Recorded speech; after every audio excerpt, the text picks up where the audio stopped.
Bom, gente, então, vocês estão aí, estão me ouvindo? Estão me vendo? Sim, de boa. Ah, legal. Então, da última vez, eu vou começar.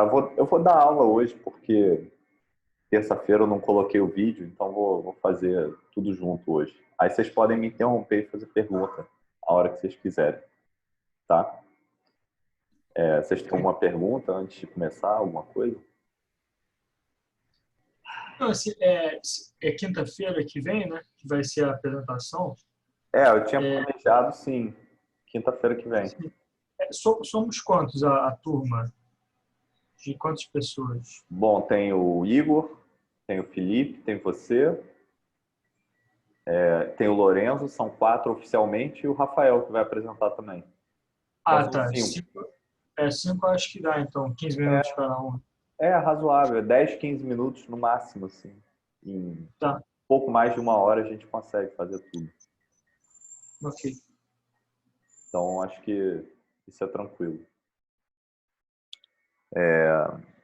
Vocês conseguiram escolher os temas direitinho? Tipo, eu vi lá que algumas pessoas. Acho que todo mundo já escolheu, na verdade. Bom, não sei o Felipe. Eu não me Eu lembro. ainda não escolhi não, mas vou escolher. Tá. Eu não me lembro, porque muitas pessoas me mandaram e-mail perguntando, uma sugestão de tema ou alguma coisa assim. Eu respondi, acho que todos, não sei. Não sei se eu esqueci de alguém. Se eu esqueci, me fala e eu respondo.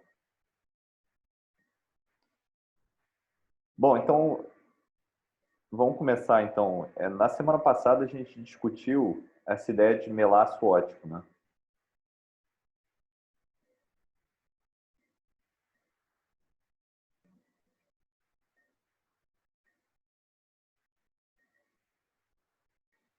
Então a gente tinha uma nuvem atômica aqui e a gente tinha feixes contra-propagantes,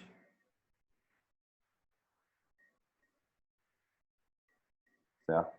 E esses caras eles estão ligeiramente, a frequência deles, né, está ligeiramente desviada para o vermelho. Então a gente diz que tem um detuning para o vermelho, né? E aí a gente estudou o que acontecia, né, quando um átomo dessa nuvem estava andando na direção de um desses feixes aqui, por exemplo, por efeito Doppler, né? Se a velocidade, se a estatística de velocidade deles tiverem uma certa média, né? Se a estatística de Boltzmann mesmo, eles vão ver um certo desvio para o azul, né? Esse laser vai ser desviado para o azul, aí ele vai ser absorvido. A absorção é como se fosse uma colisão, né? Aquele fóton faz com que o elétron suba de nível, mas isso muda, isso dá um momento no centro de massa do átomo. E aí o que acontece é que a gente consegue uma força, né? Que a gente viu, que era... Vou escrever a cara dela aqui. Então a força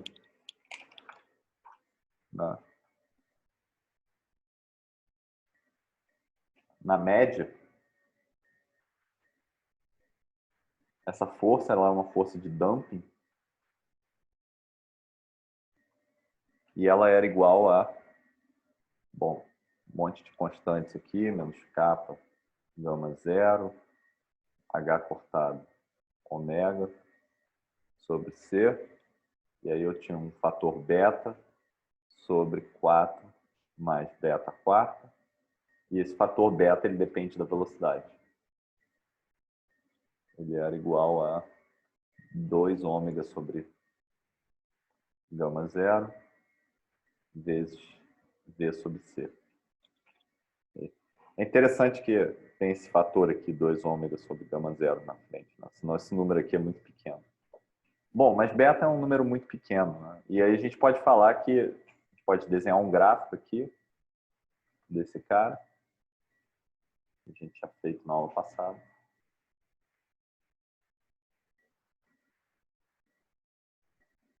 Então aqui está a velocidade, aqui está a força média.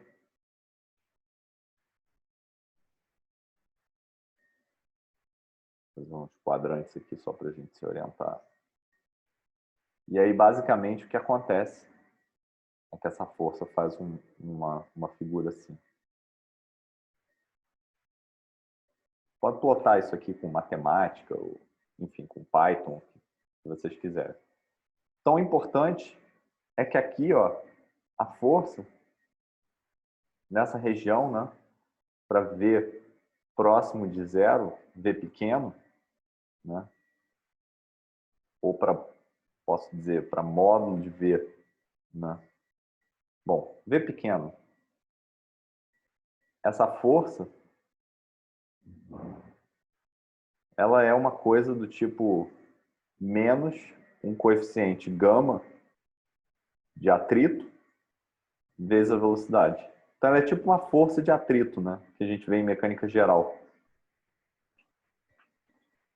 E aí, isso daqui tira energia da nuvem atômica. Tá claro isso, gente? Esse setup aqui.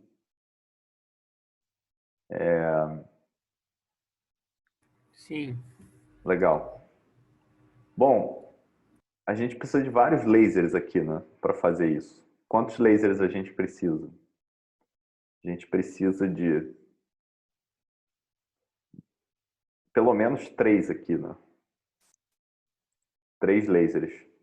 E eles têm que ter uma potência razoavelmente grande para poder fazer isso, né, experimentalmente. A gente não vai entrar muito em detalhes experimentais, mas é bom ver quantos recursos a gente precisa para montar esse tipo de setup.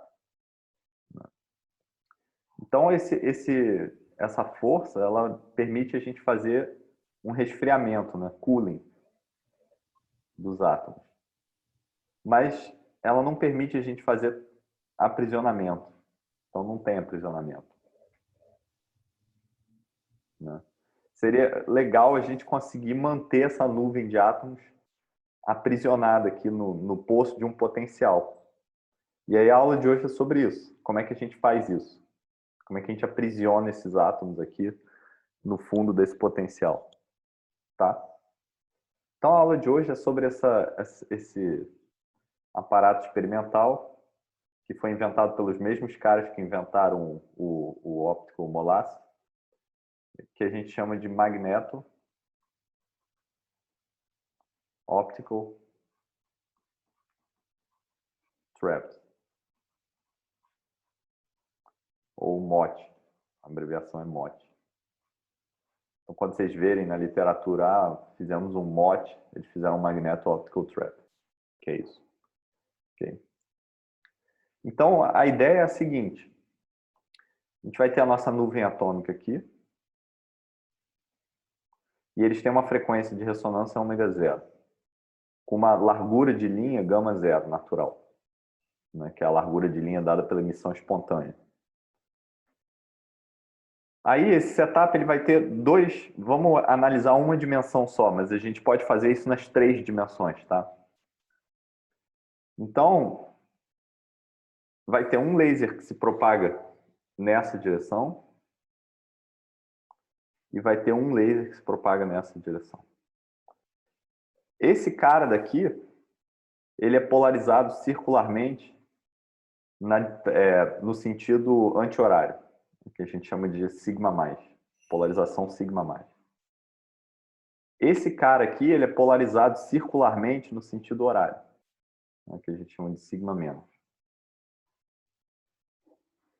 E ao mesmo tempo que a gente tem esses lasers, a gente vai aplicar na amostra um campo magnético com o seguinte perfil. Se aqui é a origem do meu sistema de referencial, eu vou ter um campo magnético que, para o eixo, digamos, eixo Z, né, positivo, ele vai crescer. Então, ele vai ficando cada vez maior. E para o eixo Z negativo, ele vai ficando cada vez menor. Então, esse campo magnético, B de Z, né, estou chamando isso aqui de direção Z, Z chapéu. Esse campo magnético ele vai ser uma constante, beta, vezes a coordenada Z, vezes Z chapéu. Okay? Posso fazer isso com solenoides aqui em volta, por exemplo. Esse beta é constante. Então, o setup é esse. Tudo bem, gente? Thiago, desculpa, eu mosquei um pouquinho. O que é essa linha azul? Essa linha azul são 2 lasers, um Ah. polarizado circularmente no sentido anti-horário e outro, o que se propaga nessa direção aqui, polarizado no sentido horário. Uhum. E essas setas vermelhas embaixo? Essas setas vermelhas são uma representação do vetor campo magnético.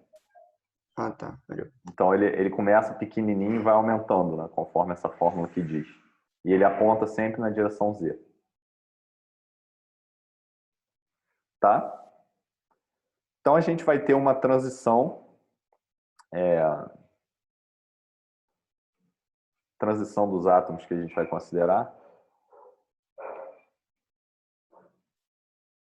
Ela vai ser entre um estado de spin F fundamental igual a 0 para um estado de spin excitado F igual a 1. Tá? Então, é um átomo que tem essa transição. E a gente vai ajustar a frequência desse laser aqui com um certo detuning, né? Ômega 0 menos ômega. Isso daqui vai ser gama 0 sobre 2. Okay? Então, vamos ver o que acontece nessa situação. Então, eu vou ter duas situações possíveis. Né? Eu tenho um eixo Z aqui que parte essa nuvem ao meio. Né? Para cá é Z negativo, para cá é Z positivo. Okay?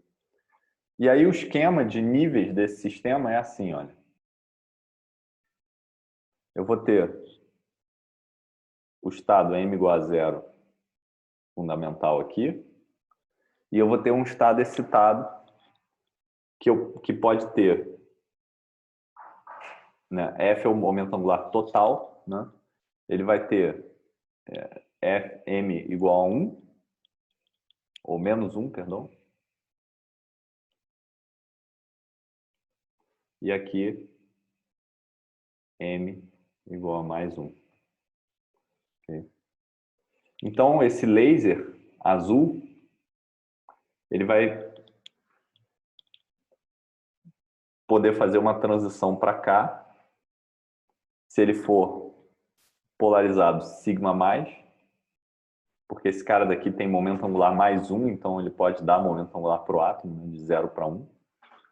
E ele vai poder fazer uma transição para cá, se for o átomo sigma menos.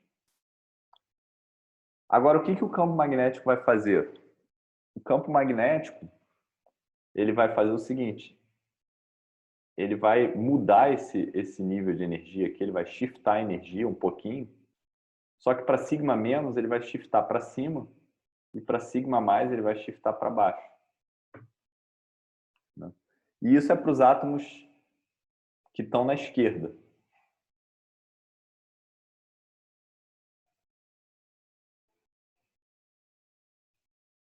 Né? Porque o campo magnético aponta para lá. O campo magnético é negativo. Né? Agora, para os átomos que estão na direita, a gente vai ter uma coisa parecida.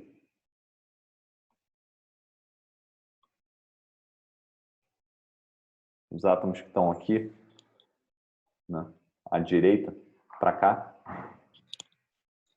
O que a gente vai ter? A gente vai ter mesmo diagrama de níveis aqui, M igual a 0.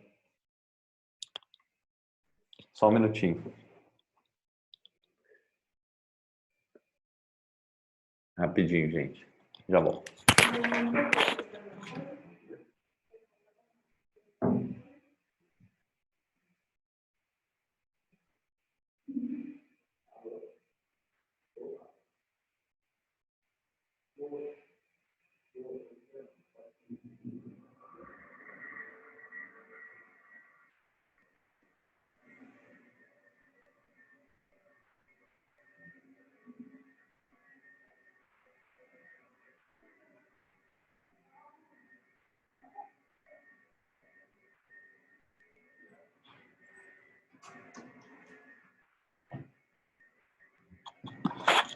Perdão, gente.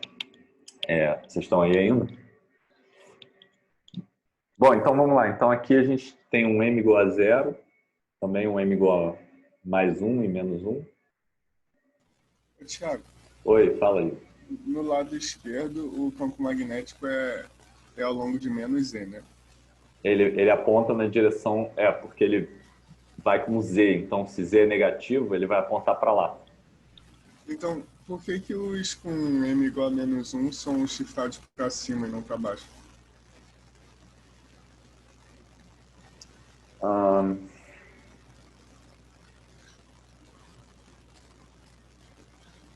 Será que é o contrário? Deixa eu ver. Cadê o... Peraí.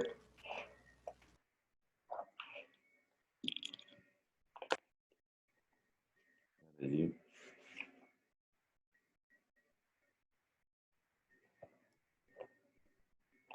Efeito Zeeman, né? Aham. Então vamos ver. Eu não lembro de cor, cara, a fórmula.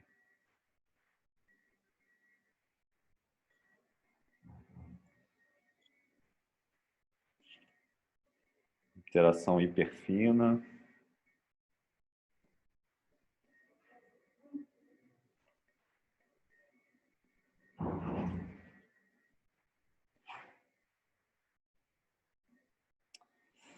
Você tem que olhar essa curva daqui, olha.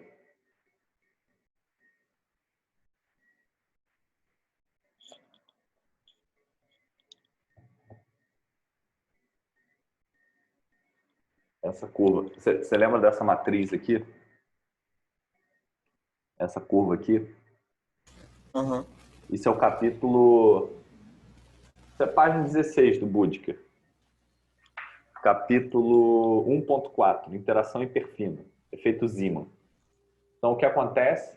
Olha aqui, ó, esse nível daqui, 1 menos 1, que é o segundo, Aham. ele tem um sinal negativo na frente do campo magnético.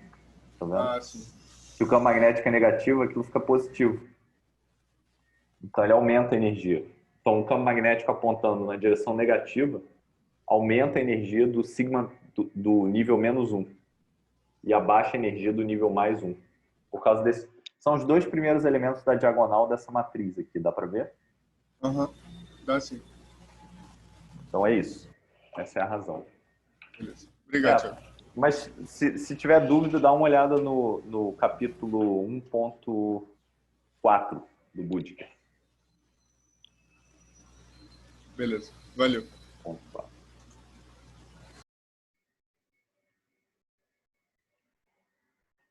Aqui vai acontecer a mesma coisa, né? Só que o shift é ao contrário. Porque o campo magnético aqui é positivo. E aqui, de novo, a gente vai ter uma transição que só acontece se o laser for sigma mais, e aqui só acontece se o laser for sigma menos. Então é isso. Então esses são os diagramas, né, de nível desse sistema. E aí o que vai acontecer é que para as polarizações sigma mais e sigma menos, a gente vai ter agora taxas de absorção R mais e R menos. Certo? E essas taxas de absorção vão ser dadas igualzinho ao efeito Doppler que a gente viu na aula passada, só que agora, ao invés das taxas de absorção serem diferentes porque o átomo está se movendo para a direita ou para a esquerda, né, elas são diferentes porque o átomo está localizado na direita ou na esquerda. Certo? Então, é exatamente a mesma coisa. Okay? Que na aula passada. Só que agora a gente vai ter uma dependência com a posição, ao invés de ser uma dependência com a velocidade. Porque agora o campo magnético depende da posição. O que está causando o shift na luz é o campo magnético, que tem uma dependência na posição. Na aula passada, o que estava causando shift na luz era a velocidade com a qual o átomo se movia, o efeito Doppler que ele via. Então aqui é exatamente o mesmo argumento, só que com um shift nesses subníveis de Zeeman, ao invés de ser com um shift devido ao Doppler shift. Então vão ter essas taxas de absorção R mais e menos, que são análogas ao que a gente calculou na aula passada para o Doppler shift. Isso daqui vai ser 2 vezes G, aquele fator de Landé, vezes μ0, vezes o campo magnético, divididos por H cortado, gama zero, ao quadrado. Né? E aqui mais e menos, dependendo se você tiver luz sigma mais ou sigma menos. Certo? Se você tiver... basicamente, se for o feixe da direita ou o feixe da esquerda. Ok? E aí, bom, o que vai acontecer, né, é exatamente o que aconteceu na aula passada. A gente vai ter uma força que, na média, é dada pela transferência de momento. E a gente vai ter essas diferenças de taxa aqui, R mais menos R menos.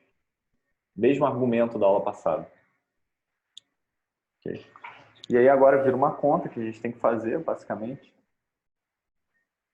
E isso daqui vai ser igual a menos 4 K, capa, né? Gama zero, H cortado ômega, divididos por C, e multiplica uma força meio grande aqui, 2G μ0B, sobre H cortado gama zero, divididos por 4 mais. É muito parecido com o que a gente fez. Aqui tem um fator elevado à quarta. Isso daqui vai ser 2G μ0B sobre H cortado gama zero. Fecha aqui. Só que agora, gente, o beta, o B, o campo magnético, ele depende de Z e ele é igual a beta vezes Z. Né? O módulo dele, pelo menos. Isso aqui é o módulo do campo magnético. Então, isso daqui depende em Z. Tem uma dependência em Z. Né? E para Z pequeno, essa dependência vai ser linear. Na verdade, isso daqui vai ter a mesma cara que esse gráfico aqui,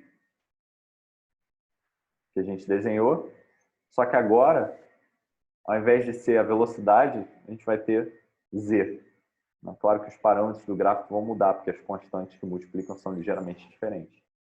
Mas agora a gente deu um jeito de ter uma força que varia com a posição e próximo do centro do meu referencial, ela é uma força harmônica, do tipo menos Kx. Todo mundo conseguiu ver isso? Todo mundo conseguiu entender esse argumento?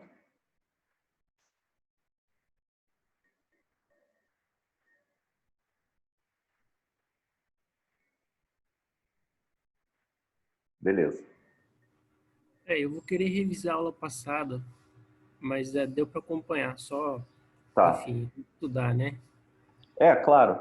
É a mesma... Assim, tem que entender primeiro o melaço óptico, né? É mais fácil de entender, tem menos coisa, digamos assim. E aí depois você tenta...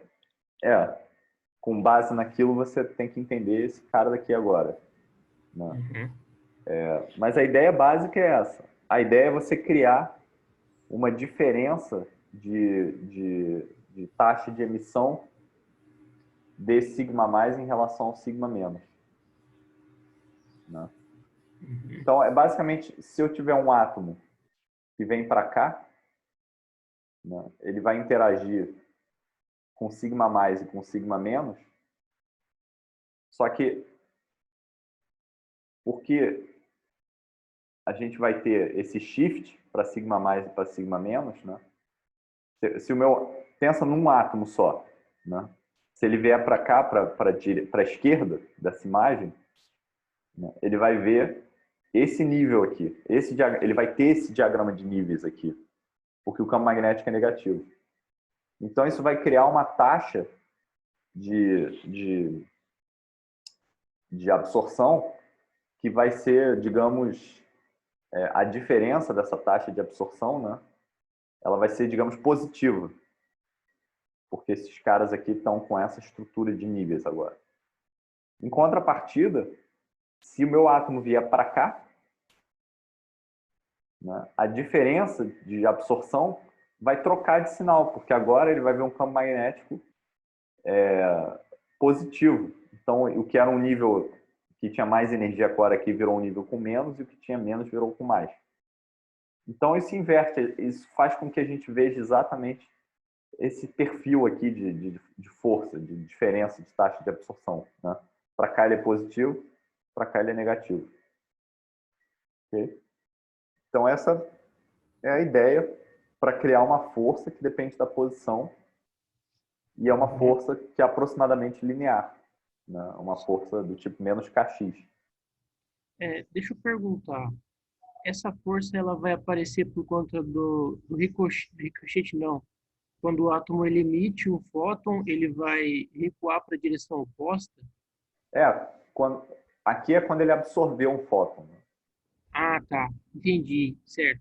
Tipo, ele vai, sei lá, ele vai absorver o fóton e vai ser jogado na direção de propagação. É um ricochete, é tipo uma bala. Certo. Beleza. Né? Então, a grande sacação do Magneto-Optical Trap é esses campos magnéticos aqui e brincar com esses níveis de Zeeman para tunar um pouquinho as forças para você conseguir fazer uma posição de equilíbrio estável. E aí, com isso, a gente pode fazer uma expansão de Taylor aqui na força. Então, como é que fica a força? Próxima do Z igual a zero. Isso aqui é próximo de Z indo para zero. Isso daqui vai ser menos 8 kappa ômega sobre C G vezes μ0 B de Z, que eu posso dizer que é igual a menos 8 kappa ômega sobre C G μ0 beta vezes a posição Z. Então tem um sinal menos explicitamente aqui e tem uma dependência com Z. Né? Da onde a gente pode tirar agora, né, a equação de movimento, né, da nossa partícula, do nosso átomo.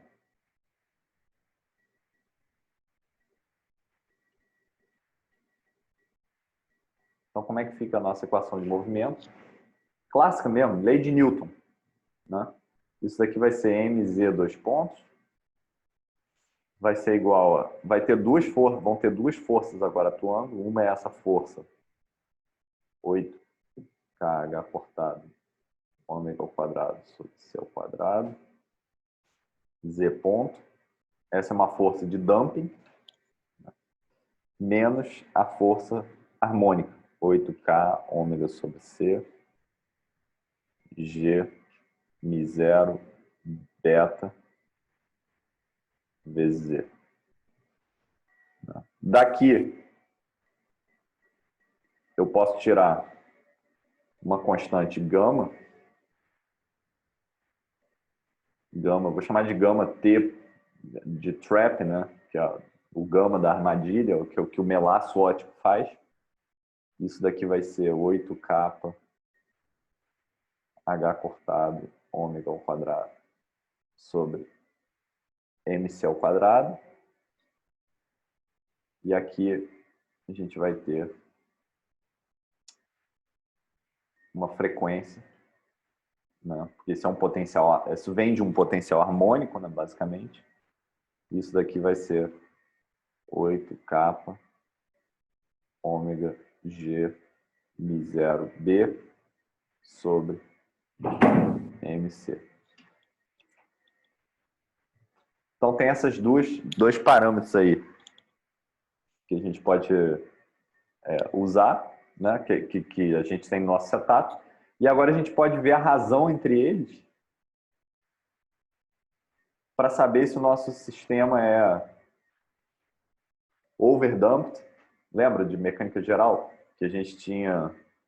O nosso sistema ele podia ser com pouco dumping, né? Ele é underdamped, ele podia ser crítico, ou ele podia ser overdamped. Né? Então, eu posso escrever essa razão aqui da seguinte forma. Só pegar esses números e dividir eles elevados ao quadrado. Né? Isso daqui vai ter um fator aqui numérico, 1 sobre 16π, 1 sobre kappa.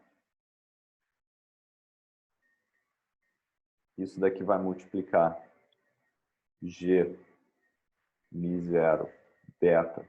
Lambda é o comprimento de onda da luz, sobre H cortado ômega.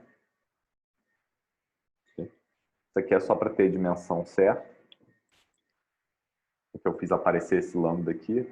E aqui mc ao quadrado sobre H cortado ômega.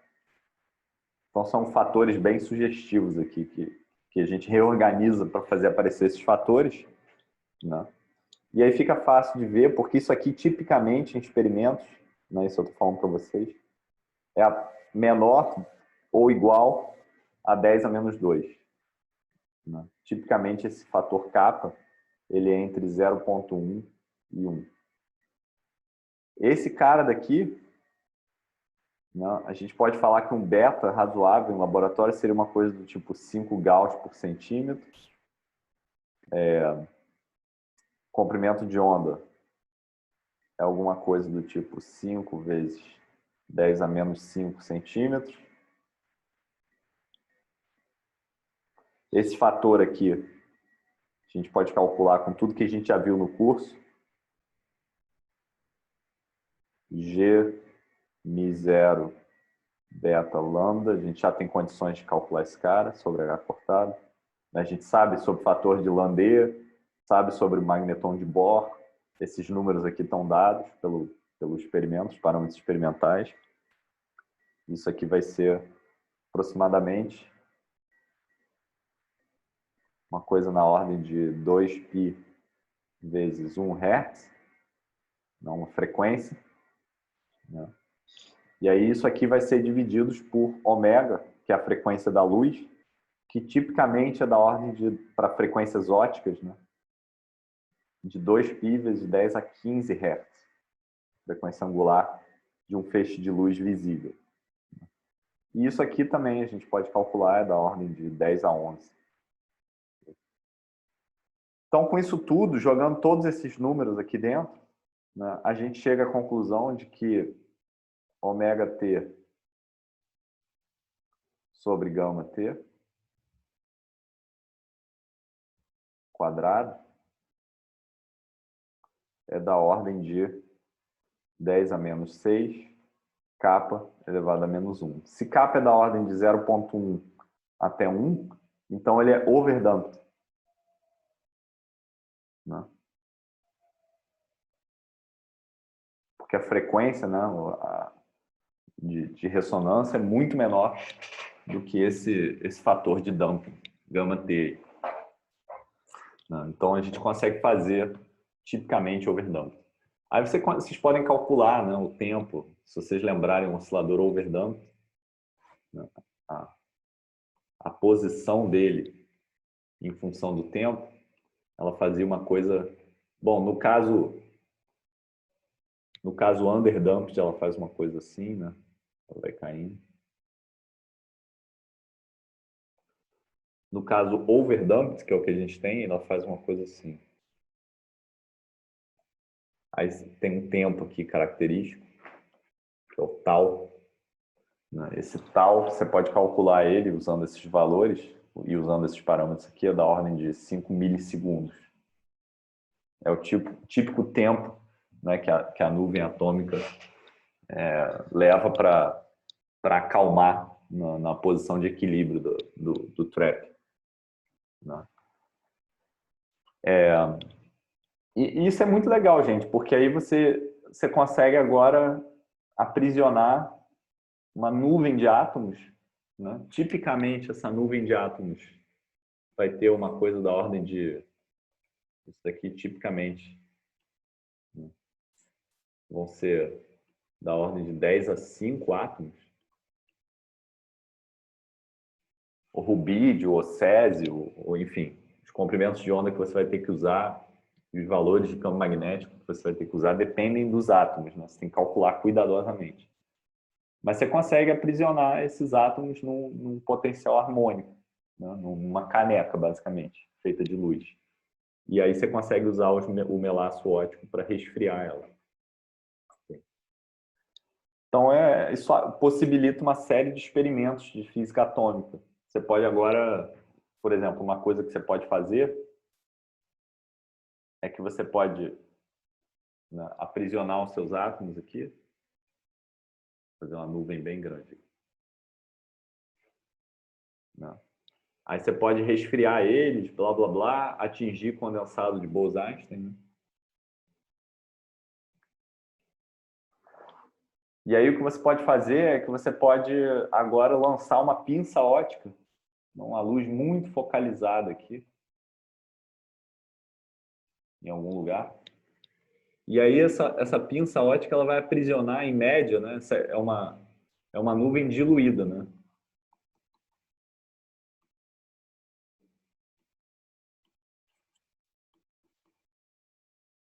Então é bem diluído. Então você pode fazer ela bem diluída a ponto de que você com muita probabilidade pega só um átomo aqui na sua pinça ótica.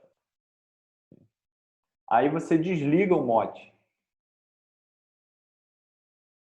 Desliga aqueles campos magnéticos. Né? Um botão que você aperta no laboratório. Desliga o laser, cobre o laser. Aí o que vai acontecer é que todos os átomos que não estão na pinça ótica vão embora e vai sobrar uma pinça ótica com um único átomo lá. Então você consegue pegar um átomo agora. E aí você consegue estudar ele, mandar luz nele, fazer experimentos, né? Você consegue fazer coisas, tipo, você pode fazer 2 desses, né? Pega um aqui, outro ali. Aí, sei lá. As pessoas fazem isso, por exemplo, com potássio.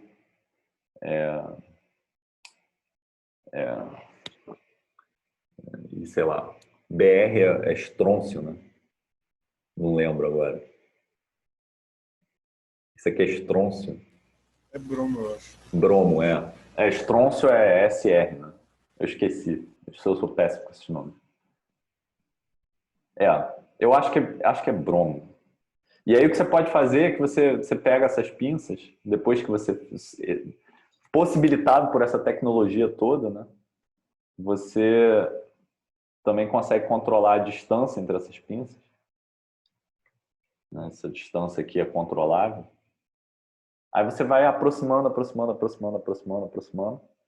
Aí você consegue fazer uma reação química no nível de átomos únicos. Então você consegue formar uma molécula, dependendo dos átomos que você tem. E você consegue fazer reações químicas no nível de átomos únicos. E estudar química com isso. Química de átomos únicos. E descobrir novas ressonâncias, novos estados, novas formas de conectar essas moléculas e tudo mais. Então tem toda essa área de química ultra fria, quântica, né? Pô, maneiro essa parte. Você conseguiria fazer, tipo, ligações que naturalmente seriam instáveis a princípio? É uma área muito jovem, muito na infância ainda. Não tem muitas coisas. Então, assim, as moléculas que você faz são muito simples, por enquanto. Então, eu não sei. Não sei qual é o nível de... Mas eu sei que, por exemplo, as pessoas descobriram novas formas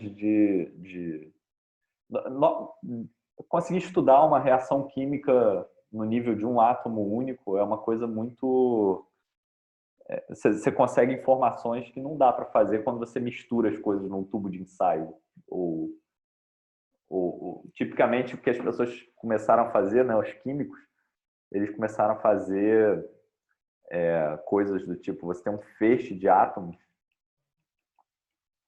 que vai numa direção, essa direção aqui, por exemplo, e aí você colide, igualzinho num negócio de experimentos de altas energias, só que ao invés de partículas, você usa moléculas ou átomos, né?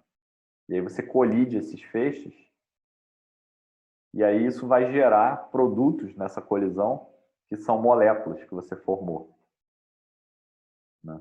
Então, esse é uma espécie de química controlada, que você colide esses feixes de moléculas, e aí você descobre formas de fazer moléculas ou coisas que antes eram instáveis e você consegue fazer. Mas isso aqui é um novo grau de controle, né? Aqui você tem muitos átomos, aqui você tem um átomo de cada espécie. E aí você consegue controlar. Só que é muito difícil, por exemplo, quando você aproxima esses átomos, eles liberam uma energia, porque é como se eles tivessem assim, como se tivesse um potencial aqui, né? E aí, quando eles estão muito longe, né, eles estão aqui assim, né? Isso aqui é em distância. Conforme você vai aproximando, eles vão descendo esse potencial aqui, e isso libera uma certa energia, um delta de energia aqui. E aí esse delta de energia vai em modos Rho vibracionais, eletrônicos da molécula, e aí tipicamente a molécula escapa, né? Então é difícil é muito indireto por enquanto, entendeu? Mas é uma forma de você começar a estudar essas coisas de forma controlada.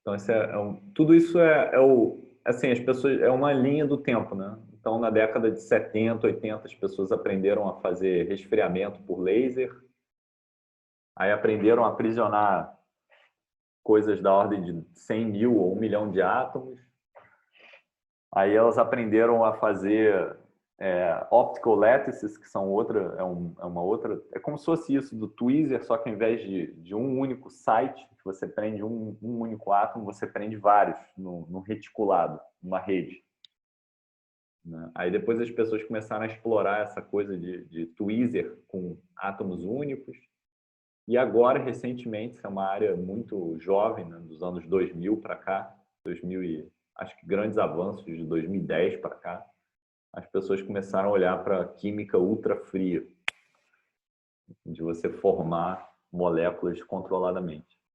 E aí a tendência natural é você ir crescendo, né? Essas coisas a complexidade das moléculas vão crescendo. Mas tem uma série de perguntas em aberto nessa área, do tipo, quando eu formo uma molécula, como é que eu resfrio ela? Né? O sistema, o diagrama de níveis de estados de uma molécula, mesmo uma molécula diatômica, que é a mais simples que dá para ter, é tão complicado que é muito difícil de essas técnicas de laser cooling não funcionam direito. Você tem mistura entre estados eletrônicos, vibracionais, rotacionais, tem uma série é quase que um contínuo de estados, assim. E aí fica difícil de você desenhar um diagrama tipo esse aqui, que você tem níveis bem definidos, assim. Assim, né? Fica muito difícil. Então tem uma série de questões em aberto nessa área do que fazer, assim. Como fazer isso. Então, eu não sei responder a sua pergunta, Igor. Mas a princípio sim. Não sei. Então, eu recomendo, vocês podem dar uma olhada. As pessoas que trabalham com isso, né? Tem essa Débora Jean, que infelizmente, ela já se foi, mas ela é uma pioneira dessa área. E aí tem uma aluna dela que é a Kan Quen Ni, eu não sei falar direito, é um nome, ela é uma pessoa chinesa, que é professora, essa daqui é no Colorado, né, nesse DILA, que é um laboratório famoso. Lá em Colorado também tem o NIST, que é como se fosse um Inmetro americano, mas eles fazem pesquisa. Bom, o nosso Inmetro também faz pesquisa, mas eles são muito famosos por padrões de tempo e medida. E a NIA atualmente está em Harvard. É um grupo experimental que faz esse tipo de experimento, faz esse tipo de tweezer. Eu visitei o laboratório deles, é bem legal. Tem outros também. Tem um outro cara no Dilo também. Eu não vou lembrar o nome dele agora, mas depois eu posso ver se vocês quiserem. Tem um pessoal no MIT também. Acho que o Ketterle, que é o cara que ganhou o prêmio Nobel por condensação de Bose-Einstein, está fazendo isso. E tem um outro cara que eu não sei escrever o nome, mas esse pessoal do MIT. Então tem uns grupos assim trabalhando com isso, né? E é muito legal. Eu recomendo vocês darem uma olhada. Agora eu tinha separado um artigo para mostrar para vocês hoje. Aí, Thiago, uma coisa. Oi, fala, Léo. Eu estou fazendo sobre a seção do Bose-Einstein lá, do condensado. Aí ele fala a técnica que eles usam é evaporative cooling. Evaporative cooling é uma outra técnica que eu não falei. Eu só falei do melaço ótico. Não, é porque você tinha falado que essa de trap pode ser usada para condensado. Mas isso quer dizer que não é a mais usada, mas pode ser usada, é isso? Não. Todas são usadas ao mesmo tempo. Todos. Você tem que fazer tudo. Para atingir condensação de Bose-Einstein, você tem que ter um melaço ótico, tem que ter um MOT, tem que fazer evaporative cooling, tem que fazer Sisyphus cooling, você tem que fazer todos. Entendeu? É tipo, um vai te levar até uma certa temperatura. Aí você pega desse ponto e continua fazendo outro, que vai te levar a uma temperatura mais baixa. E aí você vai concatenando essas técnicas. Entendeu? Tá bom. Você precisa de todos. Esse é o lance. Por isso é tão difícil fazer condensação de Bose-Einstein. Mas evaporative cooling é isso. É você pegar um potencial que é dado por um MOT e aí você abaixa o nível do potencial. E aí os caras que estão mais quentes vão sair. É igual pegar uma caneca e deixar ela esfriar. As moléculas que estão quentes vão evaporar, vão embora. Né? Evaporar é pular fora do potencial, embora. Sim. Então é simplesmente você diminui a intensidade, o depth, né? A profundidade do mote, e aí deixa os caras mais quentes pularem para fora. Então essa é a ideia por trás de evaporative cooling. Tá. Entendeu? É simples. Aí você pode fazer uma continha lá de quanto você tem que abaixar. Aí vira mecânica estatística, né? Que vai te dizer o quanto que você precisa, por quanto tempo e quanto você precisa abaixar. Não pode abaixar tudo, senão você perde todo mundo. Você tem que ver uma certa distribuição, né, de velocidade e de energias, e aí você abaixa o suficiente para perder uma parcela que tem até uma certa temperatura. Mas é estatístico também, não é determinístico.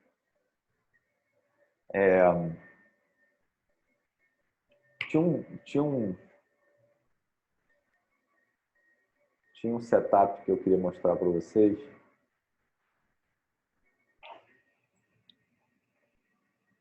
Deixa eu ver se eu acho.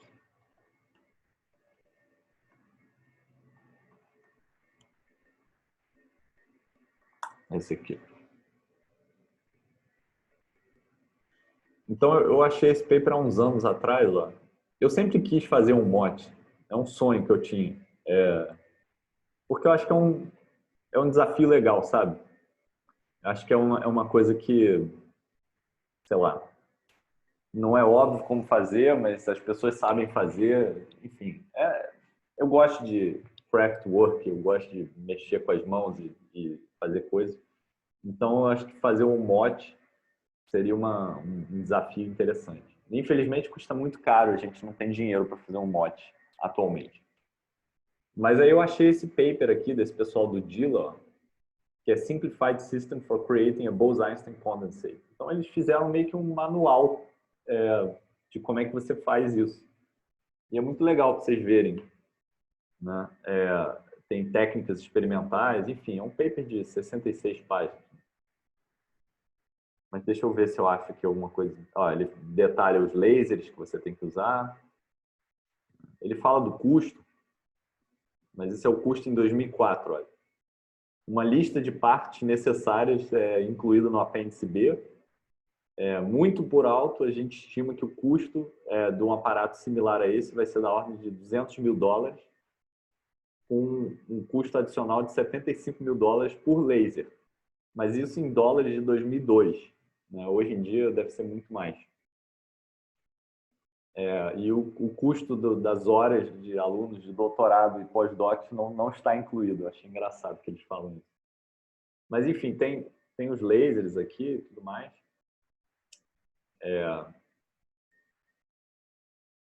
Então, assim, você tem como ganhar uma ideia da escala de números. Assim. Por exemplo, o sistema de lasers nominalmente produz 500 miliwatts a 780 nanômetros. Né?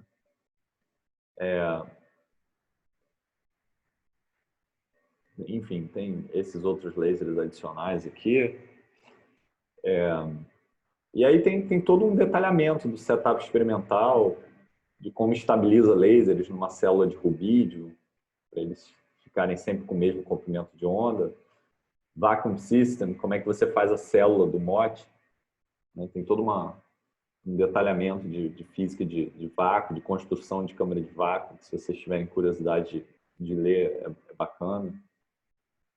Os vários tipos de bomba de vácuo, onde é que eles vão te levar em termos de vácuo. Uns setups aqui desenhados, transições, blá, blá, blá. Né? Aqui uma foto da câmera. É basicamente um pedaço de vidro. E o MOT vive aqui dentro.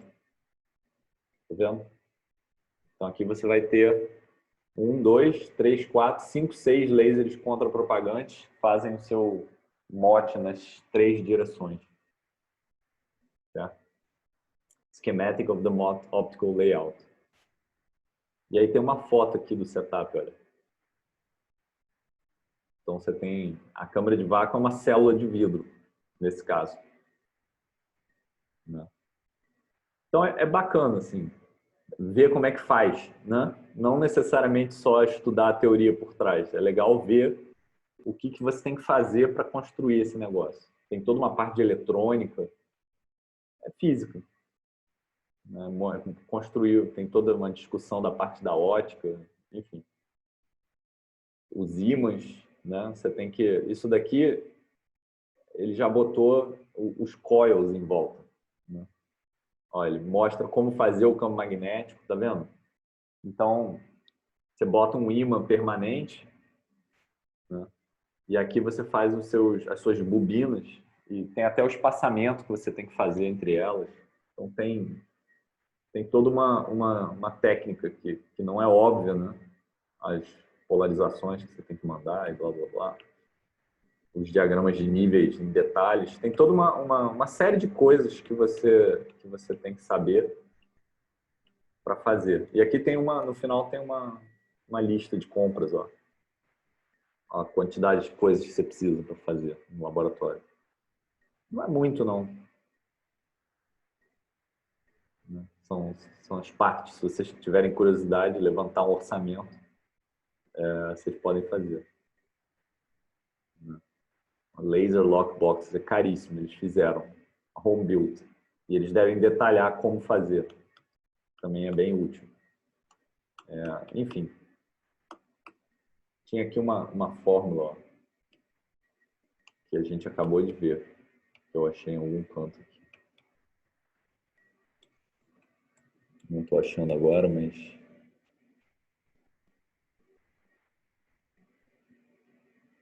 Era legal de ver que em algum momento aqui eles discutem a física por trás do negócio e é exatamente o que eu acabei de mostrar para vocês.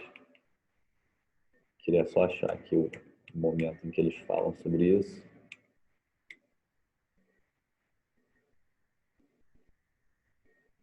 Imagem. Isso aqui são as imagens dos átomos aprisionados. Ó. Então, conforme a temperatura vai baixando, O condensado vai ficando cada vez menor. Aí você faz a imagem.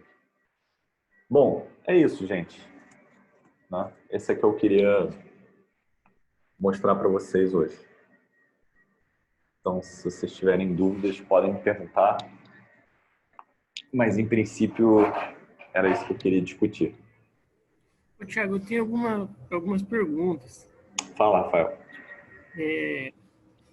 Só uma ampola não seria suficiente para aprisionar os átomos, né? Como assim, uma ampola? Tipo um pedaço de vidro? Uma caneca? Isso, igual na foto mesmo que você mostrou, eu acho que é um gás, eu imagino, ele estava confinado numa ampola, parecia uma lâmpada. Você pode ter, olha. Vou te mostrar aqui. Você não está vendo a tela, né? É. Deixa eu compartilhar de novo. Porque aí tem essa armadilha, né? Com o campo magnético. Não, claro que você consegue pegar átomos com uma ampola. Uhum. A questão toda... Tá vendo a tela agora? Sim. Ó, isso aqui é no site da Torlabs, ó. Você pode comprar. A gente vai ver até o preço agora.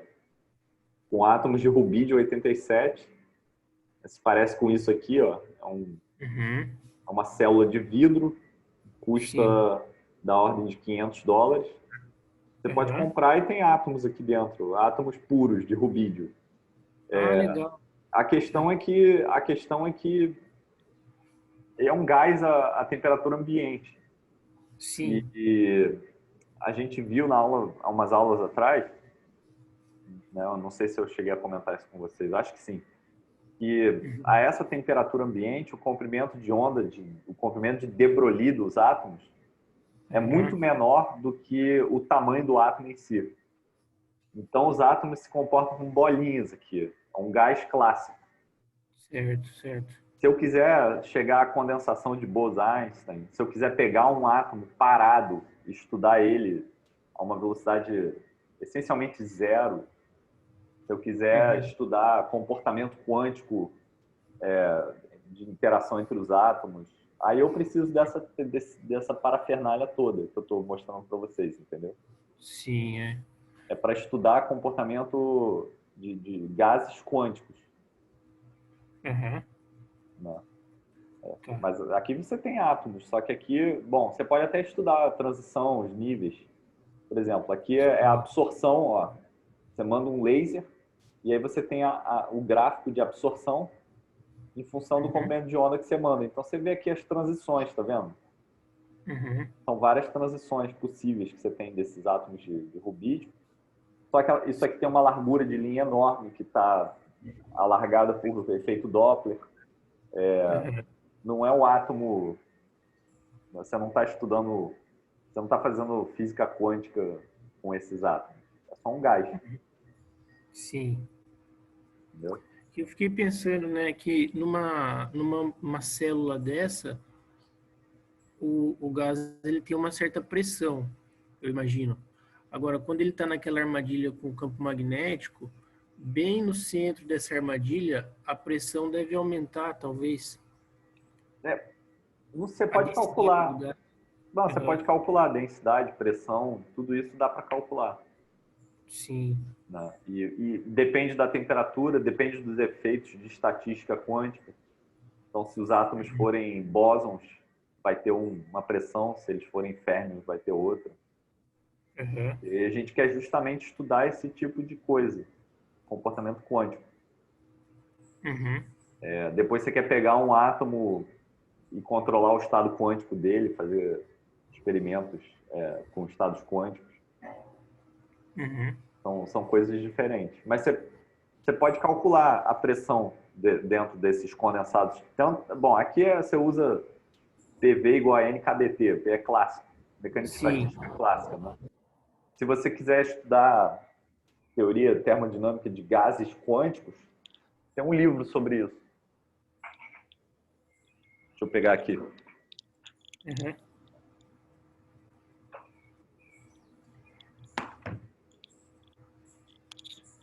Tem esse livro aqui muito legal do Leggett, que é Teoria de Líquidos Quânticos. Ele fala de líquido, mas também tem sobre gases e tudo mais. Tem toda uma teoria por trás de termodinâmica quântica, de gases quânticos. E aí tem fenômenos que acontecem, tipo, você pode, dependendo dos seus átomos, se você resfria, se eles são bósons ou férmions, eles viram um condensado de Bose-Einstein ou um gás de Fermi. Se eles são férmions, mas eles têm uma interação atrativa entre eles, eles podem se unir em pares de Cooper e virar um supercondutor. Isso pode acontecer num optical lattice desses, de forma controlada. Então, um dos grandes argumentos desse pessoal de física atômica e molecular hoje em dia, que estuda esse tipo de coisa, eles falam, a gente pode criar um sistema e, na verdade, é um material artificial, um material construído, né, para exibir supercondutividade ou para estudar supercondutividade. Estudar novos fenômenos de matéria condensada. Então, é uma forma de você criar um material que não existe, mas que você consegue fazer engenharia sobre as interações dos constituintes fundamentais desse material e estudar fenômenos que não estão disponíveis na natureza de forma óbvia. Fazer matéria condensada mesmo. Só que, ao invés de pegar um pedaço de material que cresce no laboratório naturalmente, ou que você construiu, sei lá, fazendo deposição química, né, de vapor e tudo mais, né, CVD, você monta um material átomo por átomo. Deve dar serviço, hein? É o quê? Deve dar trabalho fazer isso. Mas as pessoas fazem. Tem vários estudos de materiais. Aí você pode... Tem vários papers que começam com condensado de Bose-Einstein, passam para um reticulado óptico, onde cada elemento do reticulado óptico tem um átomo ou uma molécula, e aí você consegue... Esses caras vão interagir entre si. Então, você consegue fazer o chamado hamiltoniano de Bose-Hubbard, que é tunelamento entre sites vizinhos. E aí tem modelos de matéria condensada abstrata que lidam com esse tipo de hamiltoniano. E aí, dependendo do regime de parâmetros, da taxa de tunelamento, da profundidade do poço, você tem fenômenos interessantes de supercondutividade, enfim, tem uma série de fenômenos de matéria condensada que podem ser estudados com esse tipo de coisa. Então é legal por isso, assim. Sim. Tem toda uma coisa também tem vários teóricos que usam teoria quântica de campos para estudar matéria condensada. Então, eles tentam usar esse maquinário para descrever experimentos. Aí os experimentais tentam reproduzir o modelo. Tem modelos de interação de spin que você pode criar nesses condensados. Tem infinitas coisas. Eu vi alguma coisa disso esse semestre. Interessante mesmo. É legal. Tem muita coisa que dá para fazer. Não, beleza. O que mais, gente? Mais alguma dúvida? Eu tenho uma outra, assim, é meio alegre essa, não sei, meio ingênua talvez. Fala. Aquele regime overdump que você mostrou antes para fazer o aprisionamento, ele tem que ser esse.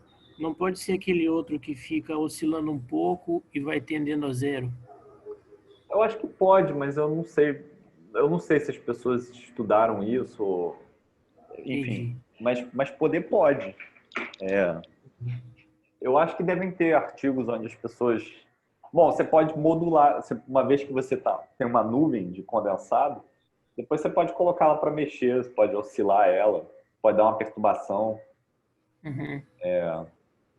Outros experimentos muito legais que as pessoas fizeram logo no início também é que você desliga o mote e aí a nuvem cai. E aí você consegue fazer ela passar por uma dupla fenda e fazer os átomos interferirem. Então você pode fazer um laser de átomos. Legal. E aí você faz, porque agora é quântico, né? Então você tem uma onda de de Broglie e aí ela pode passar por uma fenda e interferir. Então, interferência de matéria. Sim. Então, pode colocar eles em movimento, não tem nada que impeça. Certo. Legal, beleza. Obrigado, hein? Nada, que isso. O que mais, gente? Mais alguma dúvida?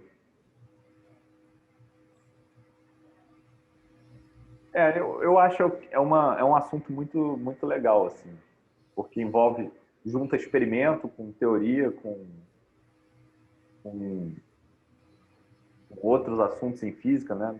Matéria condensada, informação quântica, computação quântica. Meio que foi essa razão pela qual eu acabei indo para essa área. É uma área afim, né? A ótica quântica, que foi a diversidade de assuntos que me fez ser atraído para isso, assim, que não era uma coisa hiper mega específica. Eu não queria uma coisa hiper específica, eu queria uma coisa que desse para falar de física de uma maneira em geral, assim.